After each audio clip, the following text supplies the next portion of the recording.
Hello everyone, welcome back to another video. We are doing what if Austria-Hungary came back in 2026? And a lot of things are gonna happen. So yeah, that's all I'm gonna tell you. And if you do like this video, I would appreciate if you were to like and subscribe, as that would help me because I have a like goal of 50 subscribers before my birthday, and my birthday is in 2 days. So that's probably not gonna happen. But you never know. But let's just get straight into the video. So first, Austria-Hungary will declare war on Serbia and Romania just because they hate them. And this will be very much so apparent, especially towards Serbia, as they just take Belgrade, or Belgrade, however you like to pronounce it. And yeah, they're not going to last very much so long. Hungary, on the other hand, will actually do or be smart, as they do a defensive line in their entire country. But it doesn't hold the Austrian-Hungarians forever. So it does hold them back, but after a little bit of time, it's not gonna go well. And Budapest is captured, and they surrender. So here's a peace treaty for that very small conflict. So here's a peace treaty of full annexation. And yeah, what did you expect? But Austria-Hungary's next goal is going to invade Albania and North Macedonia. And they will easily be able to capture North Macedonia's capital and move in and actually split North Macedonia in half. And someone joins this war on their own side, that being Bulgaria, as they want a lot of these North Macedonian lands, as they contain Bulgarian people. And continuing in Albania, Albania's capital is going to be captured, and it's just wraps.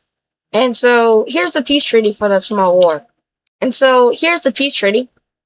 Full annexation again. And look at the disgusting borders of just, yeah. But Austria-Hungary is doing this for a specific reason of getting more Adriatic Sea. That's not the Adriatic Sea. No, yes it is. I don't know at this point. I'm tired.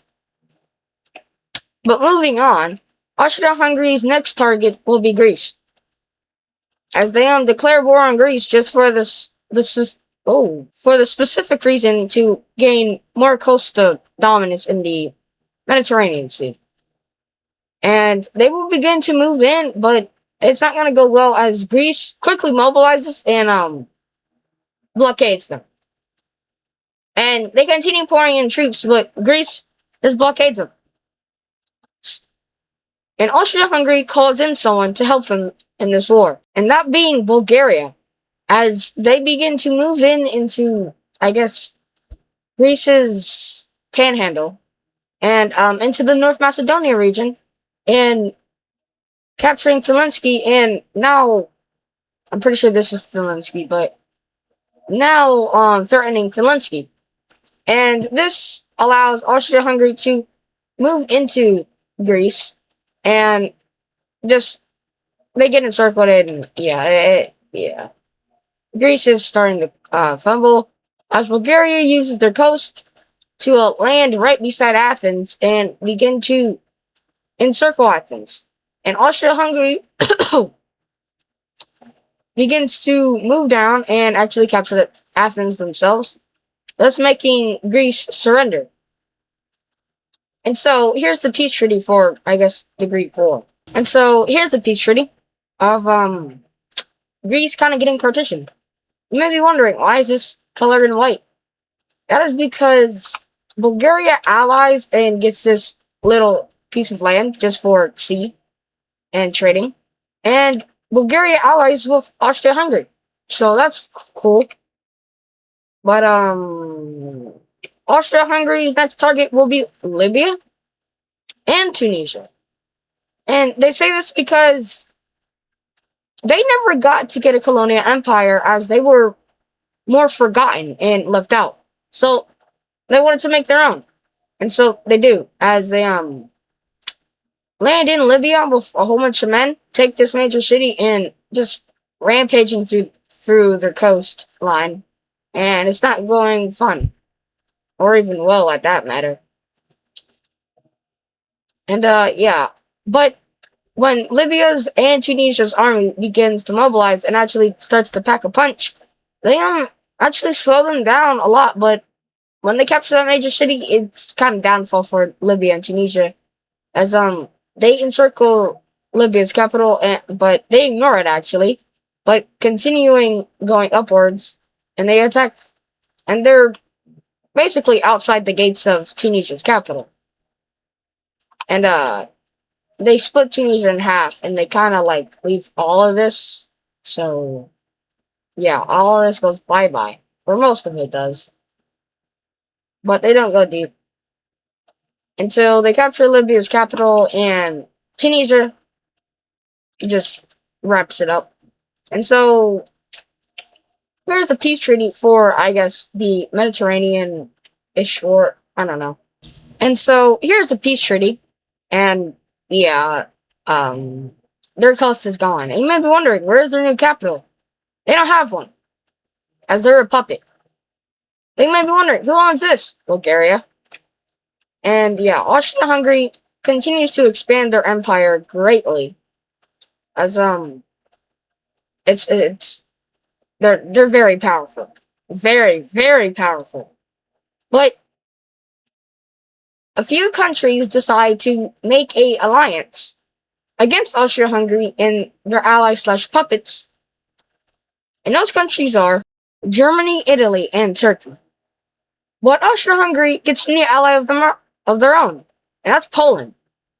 As Poland doesn't really like Austria-Hungary, but they don't like Germany either, as they see they're going to move into Austria-Hungary and take land, so they're not letting that happen. And plus, they're allying with the stronger person. But during the Polish mobilization and putting troops on the border, a kind of skirmish happens in in the northern region, where two soldiers were in the woods, and they thought these two were trying to kill each other. So one shot, and one German soldier died that very much so day, and that causes the full-scale war in Central Europe. The Austria-Hungarians will begin to move into Bavaria and actually take Munich very quickly, as they were prepared for this war, especially in Germany. And so is Poland. But down in the south, it's not going to go well for Bulgaria, as Turkey will begin to move in, as Bulgaria was not ready. And they take a lot of Bulgaria's coast. But moving over to Italy, yeah, they're just gonna take the Adriatic Sea coast and get the lands that they want very quickly, as they try to cut off all Adriatic coast and trying to take all the coast so they can take these colonies. As they actually landed to Tunisia, but that's the best they can do, as there were already Austria-Hungarian troops here. But moving back to Germany, continuing, Austria-Hungary and Poland are doing very successful in Germany, obviously, as they have taken 3 major cities already and are actually about to take Berlin, and which they actually encircle it and then take it in a matter of days. And this really lowers the morale for Germany, but they continue fighting until Austria-Hungary makes a very large spearhead all the way towards the border between France, and basically just making the southern region of Germany surrender. And yeah, Germany is over with, as their entire northern region just surrenders, and that really lowers the morale for the blue team. But Italy keeps on fighting, as they actually take a lot of Austrian lands and continue to fight, as they were ready for this war, and they were wanting to have this war. But they did not expect Germany to fall that quickly. So they mobilized quicker and quicker by the day. And they actually take out most of their Adriatic Sea coast, which is a very good thing, not thing. But continuing, Turkey will continue their push into Bulgaria, as Bulgaria has not mobilized quick enough, and yeah, their army is not ready. Whoa. But continuing, they take this Romanian city, which is actually Budapest. Bucharest, not Budapest. That's Hungary's capital. And yeah, they actually take all their coast to the Black Sea. And that really angers Austria-Hungary. So they make a very large counteroffensive, and they push Italy back deeply as they cut them off and actually take a lot of their coast back. Yeah, it's not looking well for Italy. As they are continuing to get pushed back as the main Austrian-Hungarian army is finally here. And, they fully get pushed back. And in Africa, same thing. And now it's Unireverse time as they get landed in, and all of Sicily is now gone. Sardinia is gone. And yeah, this southern Italy is falling as the Austrian-Hungarians land in southern Italy, and it's not looking pretty as Italy is very, very cooked, as I will say.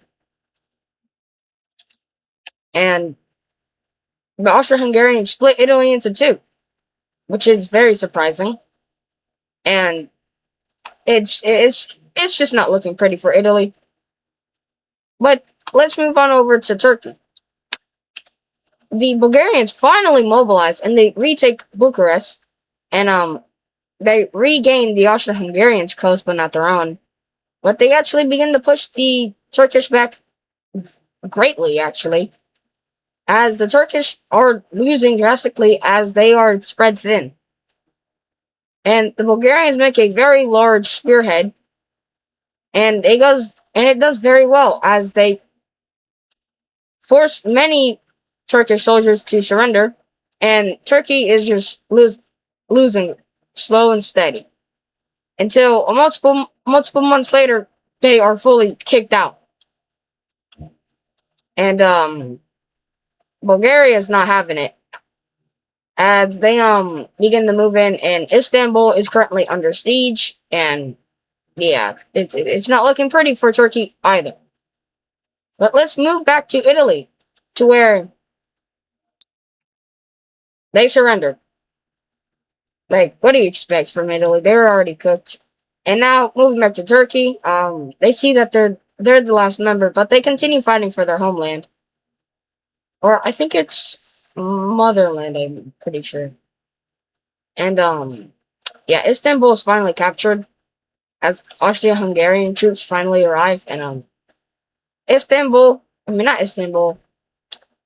Ankara is captured by a single spearhead, which leads all the way to the Black Sea. And yeah, Turkey surrenders as well. A very, very hard win for the red team, but yeah. But here's the peace treaty for that war. And so here's the peace treaty as Germany they lose Bavaria, they lose their capital, they lost a lot. Italy, they lost Sicily and Venice, but that's just about it. And Turkey, they lost Istanbul and their coast. So yeah, I think that was a very deadly thing for them. But Europe changes a lot as Austria-Hungary is now the new major economic power in Europe. But yeah. Thank you all for watching. This probably is going to be a short video as I didn't intend it to be long as I kind of rushed the script. And yeah, that's about it. But thank you all for watching. Hope you guys enjoyed. If you did, like and subscribe. And peace.